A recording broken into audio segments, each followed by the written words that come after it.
Hello and welcome to all of you. I am Anshul Jain and going to speak on examining complexities of detection, mitigation, and monitoring of AC interference on pipelines. I am working with Jeff Techno Solutions Private Limited, Bangalore, looking after the AC interference project executions. I'm NACE certified CP level 3. When we talk about AC interference on pipelines, there are two key aspects which are to be taken care. One is personal safety. For personal safety, the limiting criteria which is defined as per the NACE standard is 15 volts at the above ground pipeline sections and the exposed appurtenances. For AC corrosion is measured with the AC current density. So the limiting criteria as per NACE standard is 30 ampere per meter square if the DC current density exceeds 1 ampere per meter square and 100 ampere per meter square if DC current density is less than 1 ampere per meter square.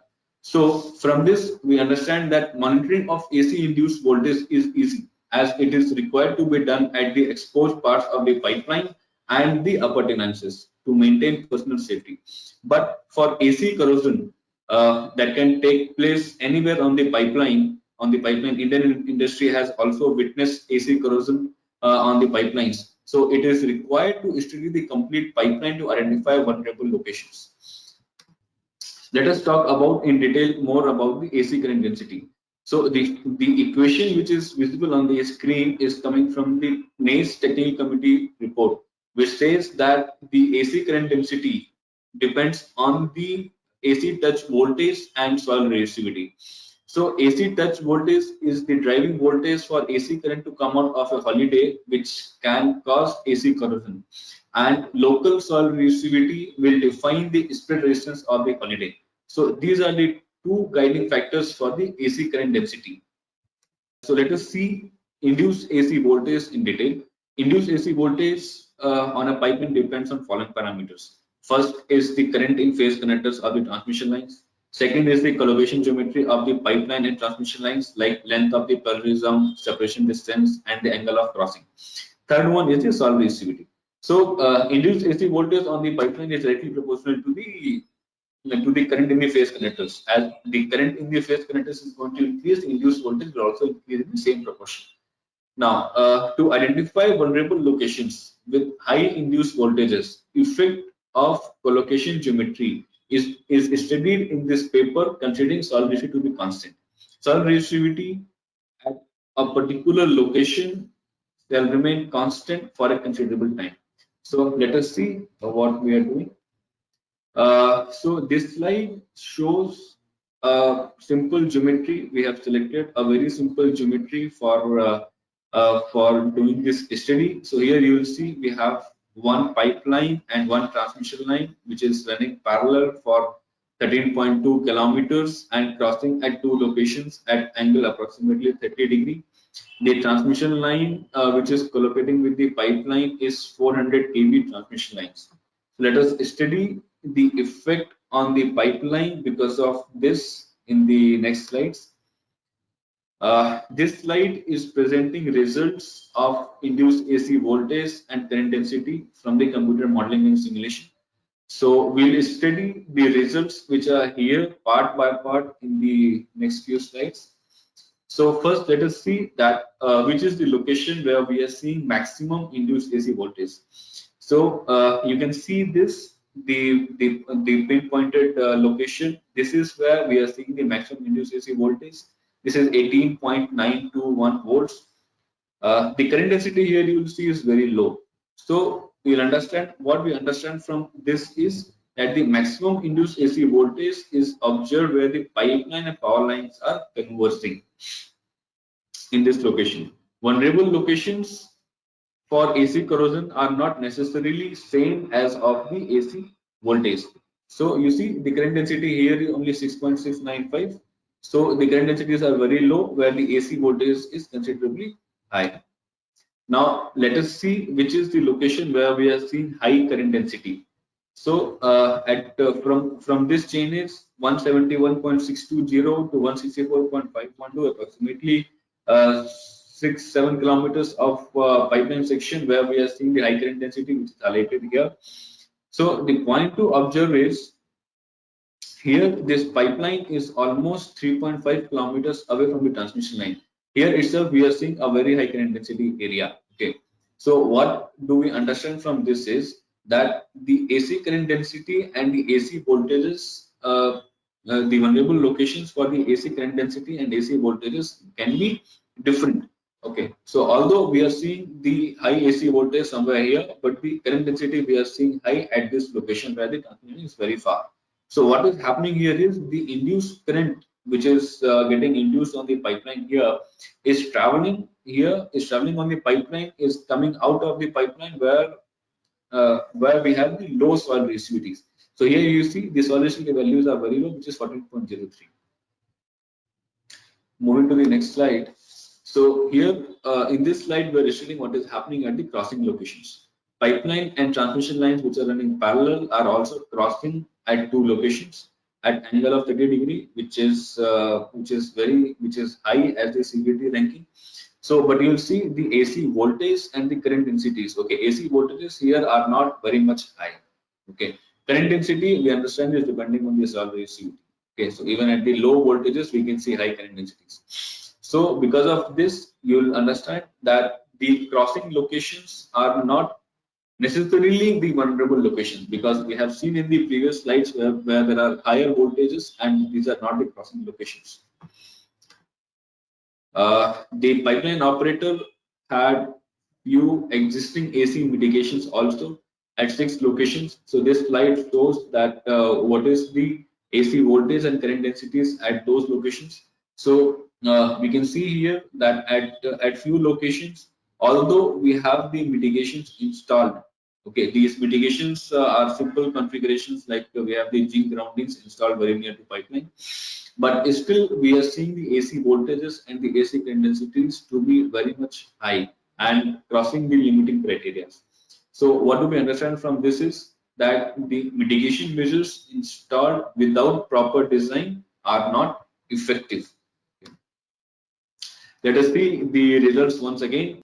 So this is the area which shows the parallel section from 172 to 186. This is where it is running parallel, and you'll see that the AC voltages here are not very high. The blue line shows the AC voltages. So, but the current densities are crossing the limits. These are very high, but the current densities are depending on the soil residuities. Okay, the high AC voltage is observed somewhere here, which is just before starting the in the parallel area. Okay, and if you'll see this section where the AC current densities are seen to be very high, this is where the pipeline transmission lines are coming close, soil residue observed to be high, and that is why the AC current densities are high here. So with this, we have tried in the previous slide. We have tried to analyze the where we have one pipeline and one transmission line, which are the locations which are vulnerable, which are the locations where high voltages and the current densities are observed. But that is one of the case. Normally, what happens is one pipeline will have so many transmission lines.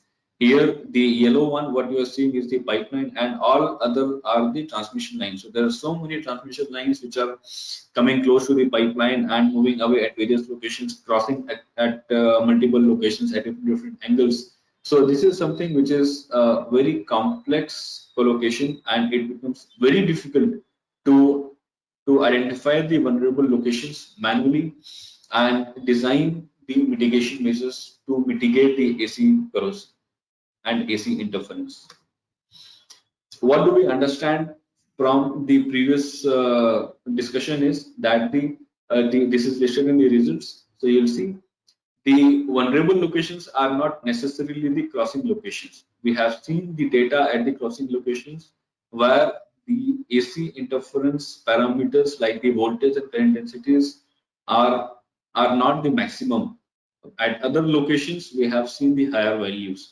So here the values can be high, but not necessarily these are the only vulnerable locations.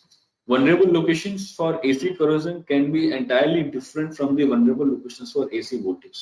So it may happen that the AC voltage or the AC current is getting induced in the pipeline somewhere else and getting discharged somewhere else. So where it is getting discharged, the area which is low soil resistivity, there we will see the AC corrosion.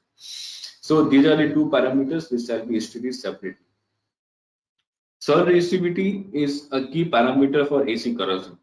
AC corrosion entirely very much depends on the soil resistivity. Fourth is to identify vulnerable locations for AC corrosion.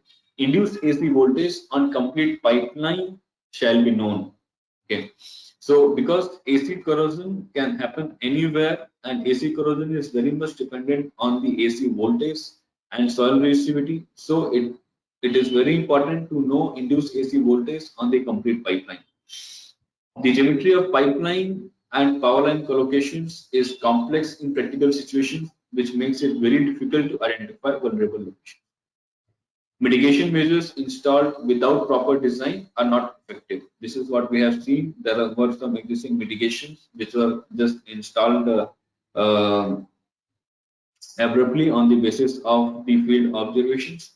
So these mitigation measures were not effective. We have seen the values to be very high then. So you see in this slide that we have brought the clauses directly from NACE SP0177, clause 3.4.2. So what it says is the hazardous induced potential can easily extend over distances of many kilometers, both within a power line corridor and beyond the extremities of the corridor. So what it's saying is that the induced AC voltage and AC current densities can be observed even beyond the collocation area of the pipeline power line. This is what we have seen in in this case when we were analyzing data in the previous slides. The eighth point is installing grounding at one location can make matters significantly worse elsewhere. Therefore, the whole system should be carefully considered when designing mitigation. So when we have seen in the case that when the pipeline operator has installed few AC mitigations, these were not effective, but these uh, can make the parameters even worse at the other areas of the pipeline. So with this, now we are seeing monitoring of the AC corrosion. Monitoring of AC corrosion we shall do at a 1 centimeter square coupon by measuring AC and DC current densities. Locations of the coupon can be selected on the basis of where we see the low soil resistivities, where high AC induced voltages are observed, or the high AC induced voltages are calculated by computer modeling, where we are seeing the low CP polarized potentials, where metal loss has been observed in ILI. Next point is when we are installing the coupons, it has to be taken care that the coupons, the exposed area of the coupon is good in contact with the soil. So now let us see sample data of the AC coupons. This is for our understanding. Only so if you'll see here, we have listed the 5 different measurements. We'll just go through it one by one quickly. So if you'll see here for Chinese 1 or the location 1, the AC current density is 242 amperes per meter square, DC is 5.5. So AC is exceeding 100 amperes per meter square. This is the DC current density is exceeding 1 ampere per meter square. AC voltage, if you will see, is very low. This is 3.6. So even at the AC voltages, which is very low to the criteria of 15 volts, which is for personal safety, the AC current densities are very high, which are indicating that AC corrosion might take place here. Soil resistivity values are 4.5, and if you see the instant of PSP here is also not meeting the polarized potential criteria of -850. Now, if you see the second location, the AC current density here is 216, which is also crossing the limit. DC current density exceeding 1 ampere per meter square, which is 9.16. AC voltage is 4.7. Soil resistivity is 4.8, Okay, so this is again very low, and instead of potential is also not meeting minus 750.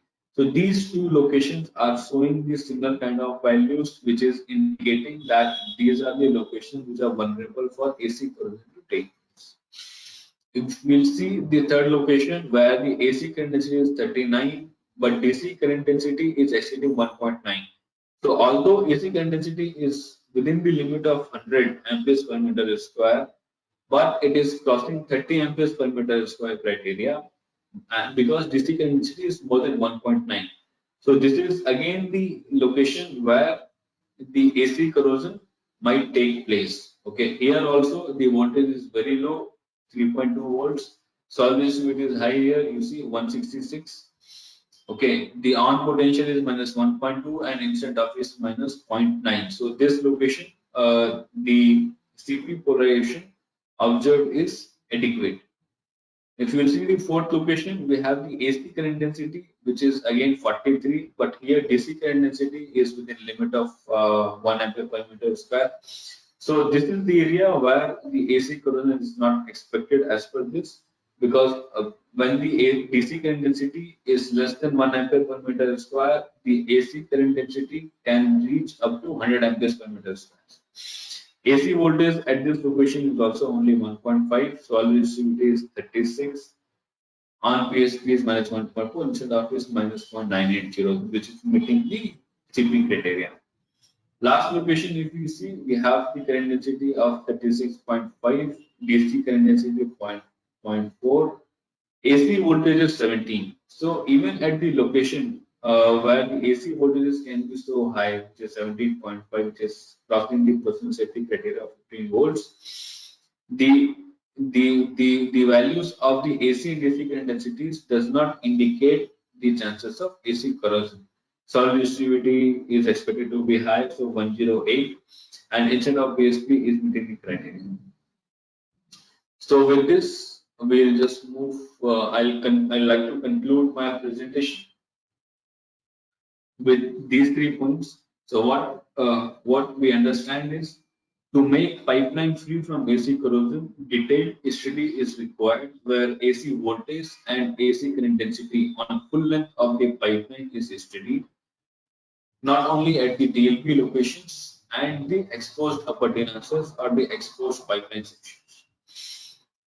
Second point is, pipeline section from IJ to IJ shall only be considered for AC interference study. It's not that we take only the crossing locations or the collocations for study of the AC interference.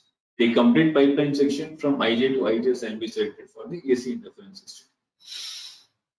A study performed by skilled and experienced professionals with computer modeling and simulation provides satisfactory results. So this has seen by the Indian pipeline industry, where the study done with the computer modeling simulation for the pipelines for AC interference has met the criteria, and the pipelines have become safe now. So I'll thank you to all with a quote by Steve Jobs. He says, "Simple can be harder than complex." So thank you all for listening to me. Now we can open to the question answer session. Thank you.